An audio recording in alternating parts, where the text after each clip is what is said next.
Hey, I want to talk to you a little bit about humility today. Humility for me is something that I think I've been meditating on since I was a kid. And I think I have some complex feelings about the idea of humility because I think humility takes us to a lot of places. I think humility can be used in a variety of different ways by people around us and by ourselves to potentially engage with life in a way which is radically engaged. And as I approach the topic for myself, I always remember the name of my first martial arts school was Shoshin Martial Arts. Shoshin, so beginner's mind. Concept of beginner's mind meant a lot to me when I was in my early 20s, which is when I had that school.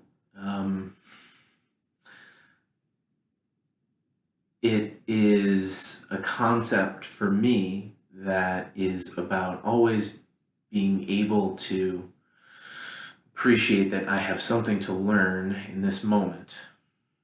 And maybe at certain times in my life, I've taken that attitude a little too seriously and maybe been too ready to look at myself as needing to learn something from the moment. But now, as I enter into a more, nuanced understanding as I have aged, as my life has gone on and progressed, and I've been more and more humbled by the experience of living, I find that attitude of beginner's mind just as useful and just as poignant every day as it was when I was a kid back then. And, life is our greatest teacher. Really early on, I got put in my head the idea that everyone in every moment is being a teacher. And learning the lesson from our partner, the person in front of us or the situation in front of us or the weights in front of us or the trees in front of us or whatever it is that is our teacher in that moment is the most important thing in the world to me in that moment. So in martial arts practice, most kind that I've ever been in, whenever you start working with someone, there's an acknowledgement of respect at the outset that we're not gonna get into this and try to hurt each other. And Gichin Funakoshi, one of the founders of karate, is famous for really making a point of saying that karate, empty-handed combat, always begins and ends with rei, respect.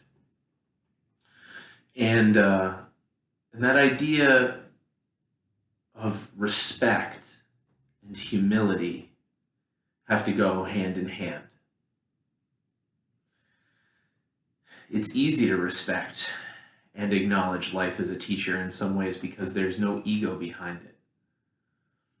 There's no face we can look at when we say life humbled me and say, man, I really hate that life guy. He sucks. So it depersonalizes it on some level. But coming into a relationship of respect with someone who's about to punch me in the face, probably like a few times, or at least choke me or, try to do harm. How can we do harm to each other with the utmost respect for one another? How do we push each other's boundaries without harming one another. That idea that every moment is a moment to learn from. That humble attitude of saying, I know what I'm working on. I know what I got to work on. How's this moment giving me an opportunity to work on it more? On the one hand.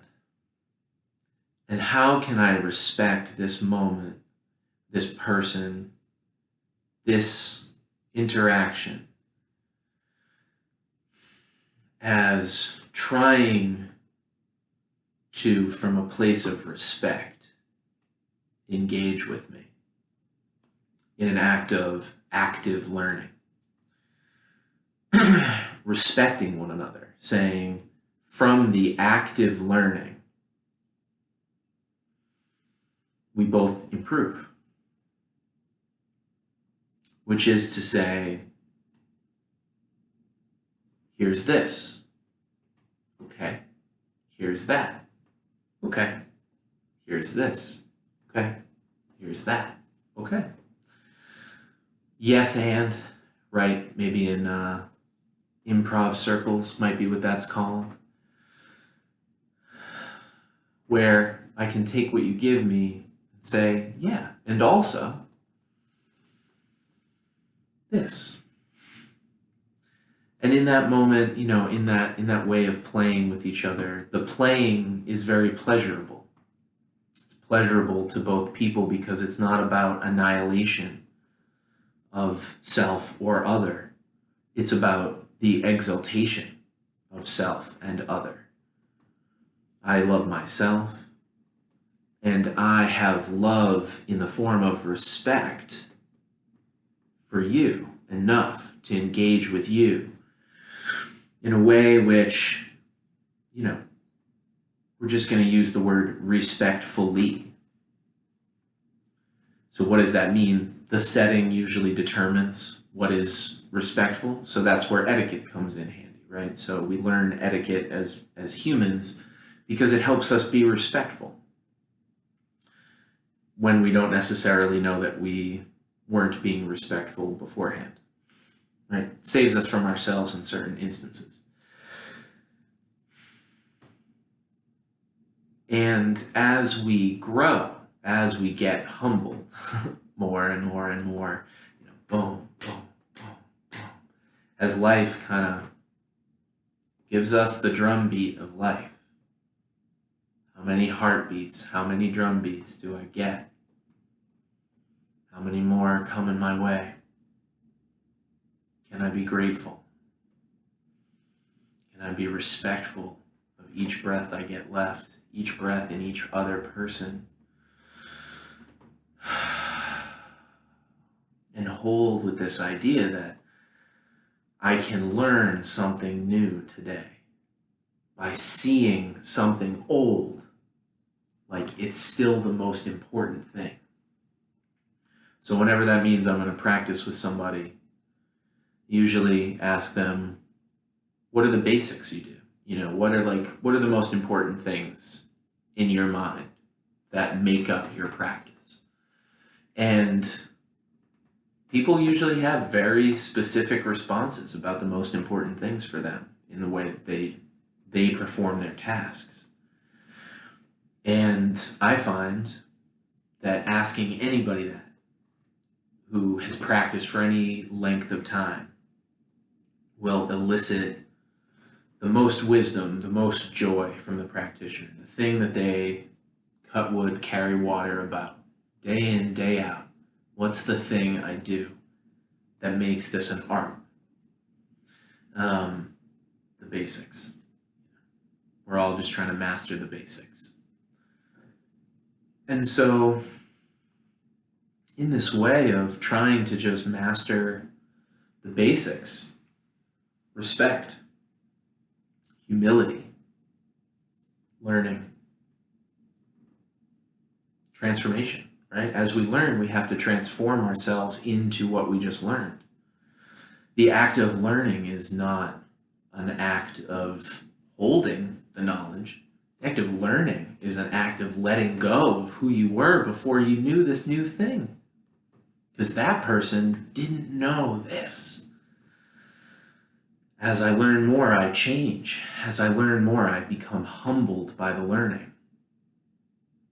And so I find that, for me, has become the real joy of life. Embracing good and bad, up and down, left and right, is both equally good, equally worthy. What am I going to learn today? What am I going to learn from today? And am I learning what to do? Am I learning maybe what not to do? Thought and memory, I think, is what it always comes back to. Can I remember what happened clearly? Can I think about it clearly? Can I bring myself into this new moment with clarity and respect for the moment? So, yeah, it's my video on humility.